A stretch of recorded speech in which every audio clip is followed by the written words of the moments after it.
Hi guys, welcome back to my channel DK Pictures Bhojpuri. My name is Deepak Singh Chhapraiya. फिर से स्वागत करता हूं अपने ही चैनल डीके पिक्चर्स भोजपुरी में। और दोस्तों, आप सभी के लिए आया हूं एक बहुत ही ज़बरदस्त बोल बम गाना लेकर। दोस्तों, एकदम हिट मेटर है। तो आइए दोस्तों, हम लोग वीडियो को करते हैं स्टार्ट। बरसेला रिमझिम सावनवा भिजत कमरिया चलल बा।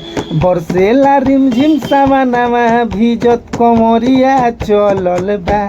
तो जलवा ढारे खातिर बाबा राउर पुजरिया चलल बा। तो जलवा ढारे खातिर बाबा राउर पुजरिया चलल बा।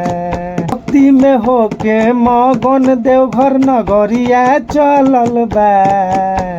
भक्ति में होके मगन देवघर नगरिया चलल बा। तो जलवा ढारे खातिर बाबा राउर पुजरिया चलल बा। तो जलवा ढारे खातिर बाबा राउर पुजरिया चलल बा। कि तन मन में सबके बाबा रउए हई बसल। सब का के देहिया में रउए बासर। हाँ हाँ, तन मन में सबके बाबा रउए हई बसल। देहिया में सब का के रउए बासर। कि रहिया में गांजा मारत दीपक छपरहिया चलल बा। रहिया में गांजा मारत दीपक छपरहिया चलल बा।